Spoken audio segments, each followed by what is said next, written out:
오늘 저희들이 이제 배우려고 하는 베드로 전서는 고난 가운데 있는 그리스도인들이 어떻게 살아가야 되느냐의 문제예요. 지금 우리가 코로나 시대의 고난 가운데 있죠, 나름. 경제적인 고난이 있든 아니면 그 외에 여러 가지 심리적인 또는 많은 고난들이 우리 가운데 있을 터인데, 이럴 때 우리는 어떻게 오히려 반대로, 세상과는 전혀 반대로 살아가는가. 그런데 그 반대가 쟤들 왜 저렇게 살지라고 하는 비난받는 반대의 삶이 아니라 오히려 하나님께 영광이 되게 하는 그 반대의 삶을 살아가기 아주 최적의 시간을 저희가 맞이하고 있는데, 우리 교회들도 우왕좌왕하느냐고 그 최적의 시간 1년을 그냥 흘려보내지 않았는가. 그런데 이제 백신도 나오고 치료제도 곧 나오겠지만 빨라야 내년 여름, 길으면 내년 연말까지 이 코로나 시대가 계속된다라고 하는 지금의 전망에 보면 그래도 최소한 8개월에서 1년 정도의 또 시간이 우리에게 주어졌는데, 그 시간을 우리가 어떻게 보내느냐가 굉장히 중요한 시점인 것 같고요. 그런 면에서 오늘 베드로전서의 고난 가운데 있는 기독교인들이 세상을 향하여 어떻게 서야 되는가, 교훈을 얻는 것은 굉장히 이 시대에 잘 맞는 그런 가르침이다라는 생각을 이제 하게 되고요. 자, 시작해 보도록 하겠습니다.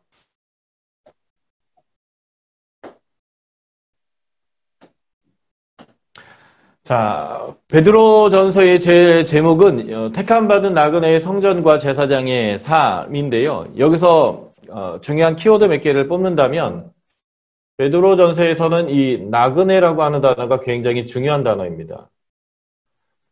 우리는 이 땅에서 나그네다라고 하는 거죠. 이 땅에 모든 것을 쌓아놓고 이 땅에서 부귀와 영광을 누리고 이 땅에서 높아지려고 하는 사람들이 아니라 우리는 여기에 나그네로 살고 있다라고 하는 것입니다.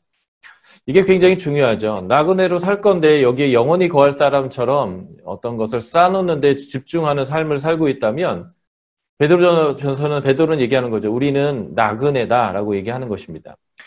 나그네라는 단어 안에 이미 담겨 있는 그 의미가 있는데요. 그것이 뭐냐면 고난입니다. 어려움이 있죠, 어려움. 제가 6년 전에, 만 6년 전에 안신년을 보냈어요. 그 간사로 11년, 12년 사역하다가 이제 첫 안신년을 그때 가지면서 저는 이제 공부를 하려고 했는데 아내와 기도하면서 하나님이 주신 마음이 선교지에 가서 선교사님들하고 좀 살아봐라.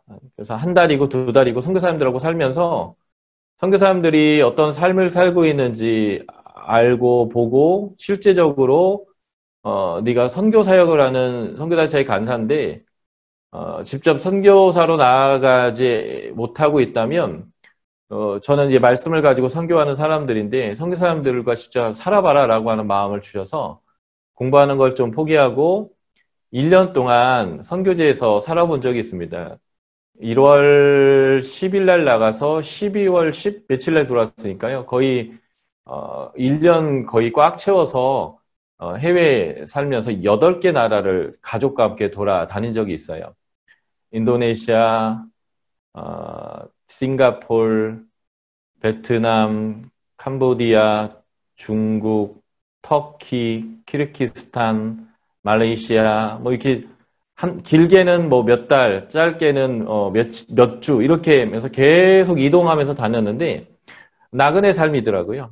나그네 삶인데 제가 가는 지역들이 한 계절만 있는 게 아니라 1년 동안 4계절 있기 때문에 옷을 준비하는데 좀 어려움이 있었어요. 그래서 큰 트렁크 4개를 딱 채워가지고 이제 가고, 저희 아이들이 비염과 아토피가 있고 제가 그때 위궤양이 있어가지고 위약도 막 3달치 이렇게 해서 트렁크 하나가 약이었어요. 애들이 천식도 있고 막 이래가지고 그 레브레이터 그 진동에서 이렇게 하는 거죠. 이런 것까지 막 싸들고 다니면서 굉장히 불편하고 어렵더라고요. 그래서 어디 가면 아내고 애들이 무엇인가 사고 싶은데 야, 짐 늘리면 안 돼, 짐 늘리면 안 돼. 왜냐면 저희들이 좀 저가로 비행기를 옮겨 다니다 보니까 또 짐 자체는 너무 많고 짐 늘리면 추가 비용이다, 짐 늘리면 안 돼, 짐 늘리면 안 돼 이러면서 1년을 그렇게 떠돌이 생활을 해봤는데요. 굉장히 역동적이고 재미있는 시간이기도 하지만 머물러 있는 곳에 곧 떠나야 된다라고 하는 것이 굉장히 그 안정감이 없더라고요. 그런 어디에 정착되어진 게 아니라 계속 하나님 앞에서 떠돌아다니는 그러한 삶, 그런 게 어쩌면 나그네인 것 같아요. 그래서 우리는 이 땅에서의 나그네의 삶이고 이 땅에 영원히 거하려고 하는 사람이 아닌 입장에서는 우리는 기본적으로 어려움이 이 땅 안에 있다는 거죠. 그래서 이 나그네의 삶에 고난이 겹쳐 있는 게 지금 원독자들의 상황인데 이럴 때 너희가 가져야 될 정체성이 무엇인가? 라고 하는 것입니다. 어떤 나그네면 하나님에게 택함받은 나그네예요. 다시 말해서 확실한 구원, 확실한 하나님의 은혜로 말미암아 구원받은 나그네이기 때문에 이 확실성이 이 고난보다 이 구원이 훨씬 더 명확하고 확실해서 든든한 거죠. 그래서 무엇인가 많이 소유하고 어디 안정된 공간이 있고 집이 있고 모든 것들이 보장되는 것 이것보다 더 중요한 게 뭐냐면 하나님으로부터 보장되어 있는 이 온전한 구원, 완전한 구원, 확실한 구원을 받은 그것을 뭐라고 표현하면 택함 받은이라고 표현되어 있습니다. 그런 나그네의 든든함이죠. 그 든든한 안에서 우리가 또 가진 사명의 삶이 있는데 이것이 본문에서는 두 개로 언급됩니다. 하나는 성전이고 하나는 제사장입니다. 이 성전과 제사장의 중요한 공통점은 거룩하다는 거고요. 거룩하다는 거고 또 하나는 이것이 하나님께 나아가도록 하는 방법이라는 거예요. 우리의 거룩함은 세상 사람들이 하나님께 나아가도록 하는 장소이고 직무이다라고 하는 것인데 이게 고난 가운데 우리가 살아가는 삶이죠. 그래서 우리는 성전과 제사자의 삶이기 때문에 나중에 이제 제가 수평 차트 보면서 말씀드리겠지만 거룩함과 선을 행하는 것 이것이 적용점으로 이 베드로전서의 적용점으로 이어져요. 그래서 베드로전서의 전반부는 정체성에 대해 설명하는데 바로 이러한 확실한 구원을 받아서 성전과 제사장의 역할을 하는 나그네다라고 하는 정체성이 이 이론의 전반부에 너희는 누구인가라는 거예요. 그런 사람들이 그런 정체성 안에서 어떻게 살아가야 될 것인가? 거룩함과 선한 삶을 통해서 살아가야 되는데 그 전제는 고난이 있다 할지라도 고난이 가장 중심이에요. 고난 가운데 너희는 누구이며 고난 가운데 너희는 어떻게 살아야 되는가라고 하는 것이죠. 그래서 예수 그리스도의 십자가의 고난으로 말미암아 우리에게 주어진 기름 부으심이 바로 성전과 제사장입니다. 제사장을 세울 때도 기름 붓고요. 그리고 성전이 완공돼도 기름을 발라서 정결케 하면서 하나님께 거룩하게 봉헌을 하게 되는데 바로 우리가 예수 그리스도의 피로 말미암아 하나님에게 택함 받은 온전한 구원받은 자로서의 성전과 제사장의 삶을 고난 가운데서 어떻게 살아갈 것인가 라고 하는 문제를 다루는 것이 베드로전서다라고 보시면 좋겠습니다. 자, 비아라이를 좀 간단하게 해 나가도록 하겠습니다. 서신서는 비교적 비아라이가 쉽고요. 저자가 누구인지 본인이 밝히고 있기 때문에 훨씬 더 쉬운데요. 저자는 사도 베드로고요. 본문에서 1장 1절에서 예수 그리스도의 사도 베드로다라고 이미 자신의 언급을 명확하게 언급하고 있고요.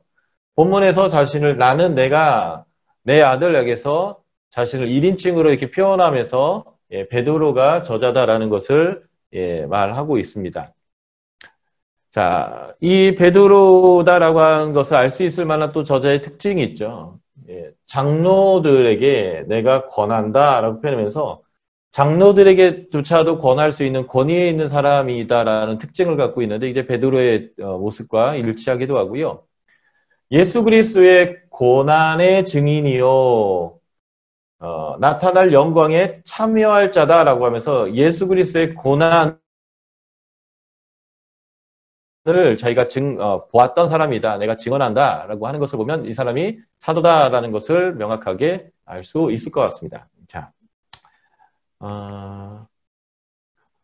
언제 이것이 기록되었는가, 또 장소는 어딘가 이걸 좀 살펴봐야 되는데요. 베드로전후서는 연대가 그렇게 중요한 책은 아닙니다. 어떤 특별한 역사와 깊게 연결되어 있지 않기 때문에 그냥 넓게 봐서 1세기의 복음이 이방인에게까지 1차, 2차, 3차 전쟁이 다 끝나고 바울의 베드로가 이제 로마로까지 간 시기에, 다시 말해서 이방인들에게 복음이 전파되어졌을 때에 그 이방인들이 이제 예수를 믿다 보면 예수 믿는 것 때문에 오해도 받고 박해도 받고 하는 일들이 생길 터인데, 그러한 일들이 생길 만큼 복음이 전파된 시기 정도다라고 우리가 보면 좋겠고요. 택하심을 받은 바벨론에 있는 교회가 너희에게 문안한다 라고 표현하는데, 이 바벨론은 기독교인들의 일종의 은어인데요. 로마를 뜻합니다. 로마. 그래서 바벨론에 있는 교회가 너에게 문안한다 라고 이제 얘기하는 것을 보면, 로마라 얘기하지 않고 바벨론으로 얘기한다면 어찌 박해의 시기가 아닐까, 이런 생각들도 할 수 있을 것 같은데요.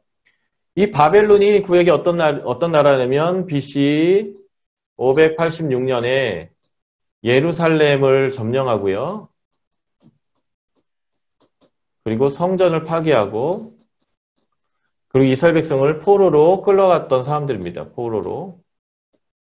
하나님의 백성을 힘들게 했던 사람들인데, 그런 바벨론으로 이 로마가 지칭되고 있다면 아마도 로마가 기독교인들을 어렵게 하고 있지 않은가라는 상황들을 볼 수 있을 것 같아요. 그래서 기독교를 어렵게 했던 시기는 AD 64년의 로마의 대화제부터 68년까지의 네로의 박해가 있는데요. 이때 전후이지 않을까라고 생각은 할 수 있지만, 본문의 고난의 상황이 그 제국에 의해서 예수 믿는 것 때문에 잡히고 죽임당하고 하는 그런 상황하고는 전혀 무관하다라고 하는 입장에서 보면, 굳이 이 네로의 박해와 연관시킬 만한 특별한 이유는 없다. 시기가 이때라고 할지라도 이 박해와는 그렇게 연관되어져서 고난의 문제를 다루고 있지 않다라는 것을 이제 보게 되는 거죠. 좀 이따 그런 내용들을 저희가 볼 것인데, 그래서 연대가 언제냐라는 것들은 굳이 좁히지 않아도 될 것 같고요. 분명한 것은 복음이 많이 전파되고 이방인들에게도, 로마에까지 복음이 가고 이방인들에게도 복음이 이렇게 편만하게 전해졌던 시기다라고 하는 것들 정도만 우리가 보면 좋을 것 같습니다. 자, 누가 수신자인가? 이 편지를 받는 사람이 누구이냐 할 때 본문에서 명확하게 하죠. 본도와 갈라디아와 갑바더게와 아시아와 비두니아에 흩어진 나그네인데요. 여기가 본도죠. 본도. 그리고 여기가 갈라디아. 갈라디아 중에서 요 남쪽의 갈라디아 지역이 사도 바울이 1차 전도 여행을 했던 곳이고요. 그리고 가파도기아, 터키 가면 성지순례 많이 가는 곳이죠. 그 버섯 모양 바위들, 막 이런 바위들이 많아서요. 그리고 비두니아, 아시아, 소위 말해서 지금 터키 지역인데요. 이 소아시아의 지역, 이 터키 지역에 지금 있는 나그네들이, 흩어진 나그네들이 지금 이 편지의 수신자다라는 것입니다. 보통 이 흩어진 나그네라고 한다면 디아스포라, 유대인, 디아스포라, 유대인이라고 우리가 많이 떠올리게 되는데요. 본문의 내용들을 좀 잘 심도 있게 쳐다봤더니, 이게 꼭 유대인들만 지칭하는 거라기보다는 그냥 흩어져 있는 기독교인, 유대인, 이방인을 포함한 모든 기독교인을 의미한다라고 볼 만한 증거들이 상당히 많습니다. 그래서 이 흩어져 있는 나그네를 그 디아스포라 유대인만으로 좁히기에는 좀 그렇다. 어쨌든 1장 1절과 2장 11절은 나그네라는 표현을 아주 중요하게 사용하고 있어서 아까 제가 처음 말씀드린 것처럼 베드로전서에서는 나그네라고 하는 정체성이 굉장히 중요합니다. 나그네의 삶 자체가 고통스러워요. 힘들고 어려운 삶인데 그럴 때 그런 나그네의 삶을 우리가 어떻게 살아야 되는지를 설명할 때 먼저 너희는 누구냐로부터 출발해서 그러니까 너희는 어떻게 살아야 되느냐를 이 나그네의 삶을 설명하는 책이 이 책이다라고 보시면 되겠습니다. 제 생각에는 교회 구성원의 다수는 이방인 그리스도인 것 같아요. 그러니까 예수님이 AD 29년 정도에 돌아가셨을 것 같거든요. BC 4년에 태어나셔서 30살 즈음에 공생애를 시작하셨는데요. 그게 이제 27살 정도 공생애 시작하신 거고 공생애를 3년으로 본다면 이때쯤 돌아가신 거고요. 이것이 베드로가 이 편지를 쓸 때가 64년 전후라고 제가 말씀드렸잖아요. 그러니까 최소한 35년 정도의 복음 전파의 시간이 흐른 시점이고요. 이 기간 동안 사도 바울의 1차, 2차, 3차 전도행이 다 진행됐고요. 그리고 사도행전 12장에서 베드로가 헤롯에게 죽을 뻔했다가 천사가 풀어주니까 그가 어디로 사라졌잖아요. 그게 이제 AD 44에서 46년 정도인데 그때 흩어진 다음에 그 베드로가 이 소아시아 지역도 방문하고 지금 이 편지가 쓰여질 시점에는 바벨론, 로마에 가 있는 거 보면 사도 바울만이 아니라 유대에 있었던 12사도들도 흩어져서 이제 복음을 이제 한참 전한 시점이고요. 그러다 보니까 기독교인들의 구성이 유대인이 다수였던 시절에서 이방인이 훨씬 더 비율적으로 많은 시기가 되어진 상태가 지금 이 편지가 보내져 있는 시점이다라고 보시면 좋겠고요. 특별히 제가 다수가 이방인이다라고 보는 이유가 바로 이제 이러한 내증들 때문에 그런데 1장 17절 봤더니 외모로 보시지 않고 각 사람의 행위대로 심판하는 일을 너희가 아버지라 부른다. 근데 이 외모라는 것은요. 잘생겼다거나 날씬하다거나 근육이 있다거나 그래서 복근에 초콜릿 달고 다니는 사람도 있잖아요. 그런 의미가 아니라 이 외모라는 것은 유대인이냐 이방인이냐를 보시지 않는다라고 하는 의미로 사용되어지는 단어예요. 신약에서. 예. 로마서에서도 이 단어를 사도 바울이 쓰거든요. 하나님은 외모로 보시지 않는다. 예. 이제 여러분들이 로마서를 공부하셨죠? 하셨나요? 안 했나요? 했어요? 네. 로마서와 이 베드로 전서를 비교해 보시면 비슷한 게 너무 많아요. 내용이 너무 비슷해요. 그래서 심지어 제 심정은 그래요. 베드로가 사도 바울이 보낸 로마서를 알고 있구나. 그래서 그 로마서에서 사용되고 있는 굉장히 많은 용어들과 그 신학들이 베드로 전서에 거의 영향을 미쳤다 싶습니다. 로마서가 언제 기록됐어요? AD 57년에 어디서요? 고린도에서 기록됐잖아요. 그리고 지금 이 편지는 이 정도일 것 같은데 정확하진 않아도 그리고 지금 이 베드로가 있는 장소가 로마고 AD 57년에 사도 바울이 쓴 로마서는 어디에 보내진 편지예요? 로마에 보내진 편지죠. 나중에 시간이 되시면 로마서와 이 베드로전서를 비교해 보십시오. 너무 똑같아요. 아마 베드로가 영향을 받지 않았나 싶고요. 그래서 사도 바울 로마서에도 외모로 하나님 보시지 않고 그 행위대로 하나님께서 하신다. 그래서 율법이 있는 유대인도 율법을 행하면 할례를 안 받은 것과 똑같이라고 할례를 안 받은 이방인이 율법의 내용들을 지키고 있다면 그는 할례 받은 사람과 동일하다. 이게 이제 사도 바울이 로마서 초기 2장에서 다루고 있는 아주 중요한 내용인데요. 이 외모로 보지 않는다라는 거예요. 다시 말해서 하나님은 유대인이든 이방인이든 차별 두지 않는다. 각 사람의 행위대로 심판하신다. 라고 이제 하는 이 내용도 이방인들을 전제로 하고 있는 표현이다라는 거고요. 너희가 알거니와 너희 조상이 물려준 헛된 행실, 너희 조상이 물려준 헛된 행실에서 대속함을 받았다 할 때 이게 이방인들의 굉장히 중요한 특징이에요. 유대인들은 먹든지 마시든지 무엇을 하든지 다 율법이 규정된 대로예요. 그래서 우상에 대해 바쳐진 재물 먹을 거냐 안 먹을 거냐 또는 고기를 피채 먹을 거냐 안 먹을 거냐 너무 명확하게 율법에 대한 답이 있고요. 어디 가야 되고 안 가야 되는 것도 그들이 율법 안에 다 규정되어 있단 말이죠. 그래서 여기서 너희 조상이 물려준 헛된 행실이라는 표현 자체도 이방인들에게 주로 사용할 때 사용되는 표현이고요. 이게 아주 결정적이죠. 너희가 전에는 백성이 아니더니 이제는 하나님의 백성이다. 이게 이제 호세아서에서 나온 표현이거든요. 호세아의 애 이름이 루하마 그리고 아니죠. 루하마 로암미인데요.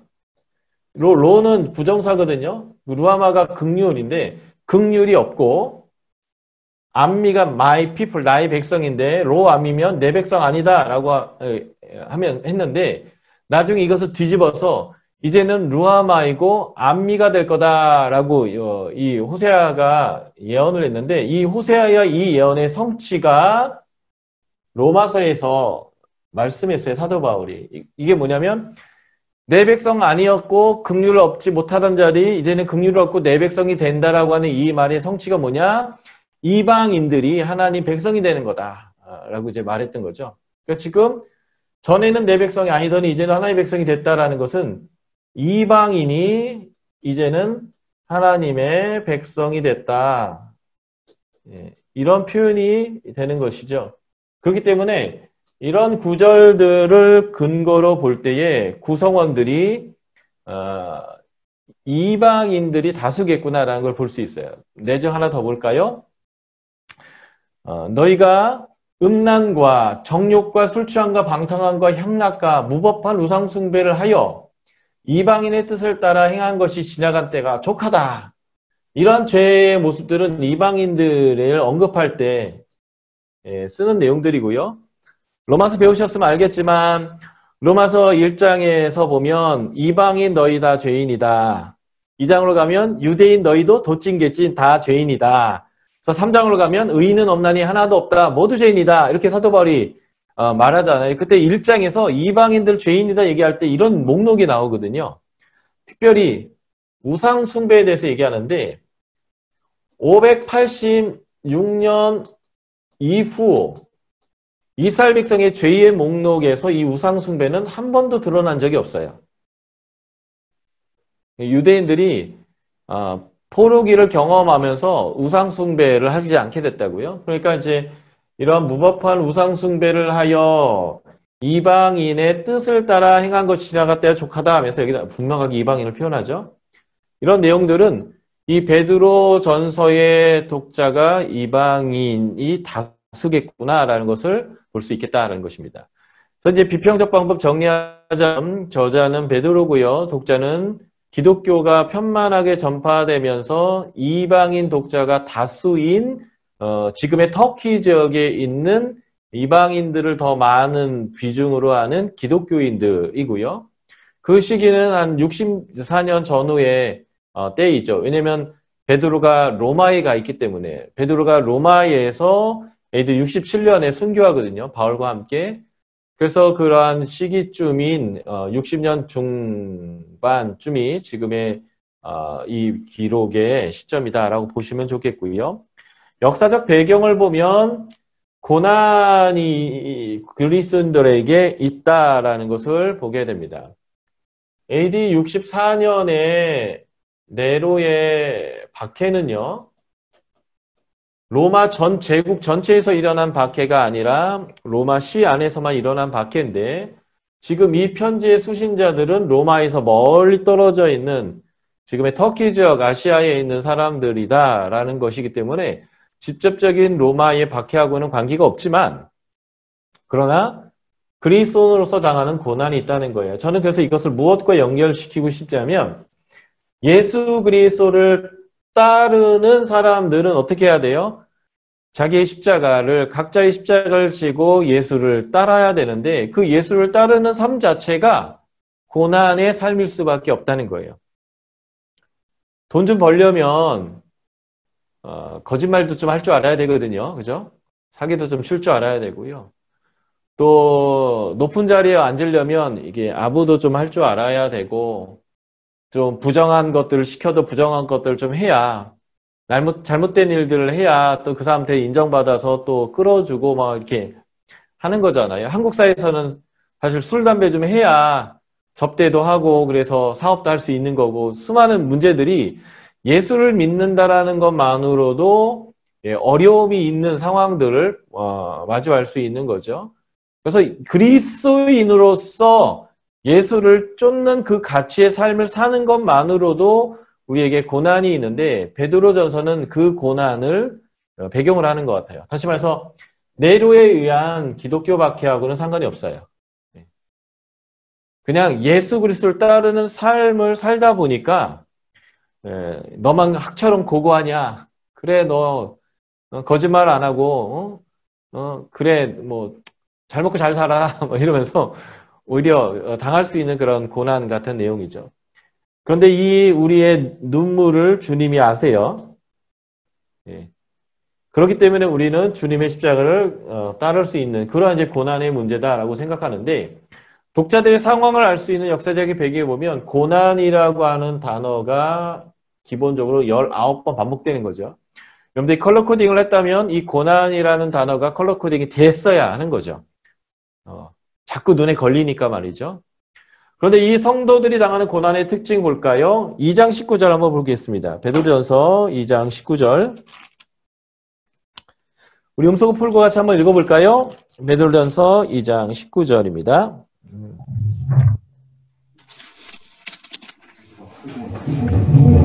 베드로전서 2장 19절 찾으셨으면 오케이 한번 해주실래요? 네. 2장 19절 같이 읽어보겠습니다. 시작. 정당하게 고난을 받아도 하나님을 생각함으로 슬픔을 참으면 일은 아름다우나. 예. 20절 한번 읽어볼까요? 선을 행함으로 당하는 고난도 있었습니다. 시작. 죄가 있어 매를 맞고 참으면 무슨 칭찬이 있으리요. 그러나 선을 행함으로 고난을 받고 참으면 이는 하나님 앞에 아름다우니라. 예. 부당하게요. 그냥 나는 잘못한 게 없는데 당하는 고난도 있고요. 나는 선을 행하는데 당하는 고난도 있어요. 아까 제가 얘기한 대로 내가 회사에서 격리인데 사장님이 세금 덜 내겠다고 이중장부 쓰래요. 근데 나는 기독교인데 그걸 할 수 없어요. 그럼 보통 어떻게 될까요? 네, 회사에서 잘리겠죠. 네. 그러니까 사실 사회생활 하다 보면 예수님의 말씀과 가치대로 그대로 살아갈 때 칭찬 들을 수도 있지만 오히려 미움받을 수도 있어요. 예. 자, 3장 14절 볼까요? 의를 위하여 받는 고난이 있답니다. 3장 14절 같이 읽을게요. 그러나 의를 위하여 고난을 받으면 복이 있는 자니 그들이 두려워하는 것을 두려워하지 말며 근심하지 말아라. 예. 의를 위해서 고난받아라. 옳은 것이라면 그게 행하여서 고난을 받는다고 해도 그것을 피하지 말라는 거예요. 그죠? 예. 자, 4장 14절을 보겠습니다. 4장 14절. 4장 14절 같이 읽습니다. 너희가 그리스도의 이름으로 치욕을 당하면 복이 있는 자로다. 영광 곧 하나님의 영이 너희 위에 계심이라. 그리스도의 이름으로 치욕을 당한대요. 그리스도의 이름으로 치욕을 당한다. 예. 16절 보면 그리스도인이기 때문에 당하는 고난도 있어요. 만일 그리스도인으로 고난을 받으면 부끄러워하지 말고 도리어 그 이름으로 하나님께 영광을 돌려라. 19절 보면 하나님의 뜻대로 당하는 고난도 있어요. 사실은 십자가를 지고 따르라고 했기 때문에 어떤 고난은 하나님 뜻대로 받는 고난이 있는 거죠. 19절 볼게요. 4장 19절. 그러므로 하나님 뜻대로 고난을 받는 자들은 또한 선을 행하는 가운데서 그 영혼을 미쁘신 믿을 만한 창조주께 의탁할지어다. 예. 하나님의 뜻이기에 당하는 고난이 있습니다. 이게 대표적인 게 예수님이고요. 스데반이 예수님 전하다가 또 베드로가 바울이 예수 전하다가 한 사람은 십자가에 거꾸로 한 사람은 목 잘려 죽었잖아요. 하나님의 뜻대로 행하다 당하는 고난이 있다는 것입니다. 5장 9절 봤더니 모든 성도들이 동일하게 고난을 당하는 것이 있다라고 얘기하는 거죠. 5장 9절 너희는 믿음을 굳건하게 하여 그를 대적하라. 이는 세상에 있는 너희 형제들도 동일한 고난을 당하는 줄을 알미라. 예. 이게 뭐예요? 사탄 때문에요. 마귀 때문에 당하는 고난이 있습니다. 이건 예수 믿는 사람이라면 피할 수 없는 고난인 거죠. 물론 한국은 이제는 기독교가 기득권층에 있어요. 한국을 대표하는 가장 부자 동네가 강남이죠. 예. 강남은 기독교 비율이 전라북도만 굉장히 높아요. 예. 그래서 거기를 기반으로 하고 있는 분들이 국회도 많이 들어가시죠. 예. 그래서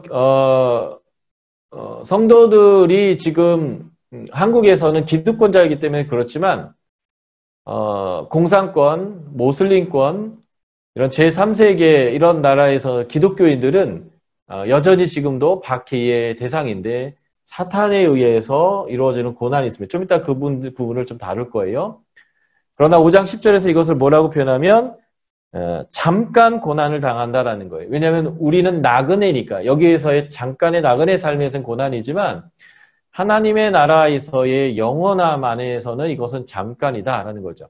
자, 보시면 고난의 내용들이 AD 64년에 네로 때문에 당하는 고난이다라고 하는 뉘앙스보다는 그냥 기독교인이니까 예수 그리스도를 따르기 때문에 세상과 다르게 사는 삶으로 인해서 오는 고난을 주로 다루고 있다라고 우리가 볼 수 있겠습니다. 그래서 제가 AD 64년에 네로의 박해와는 굳이 연결할 필요는 없겠다.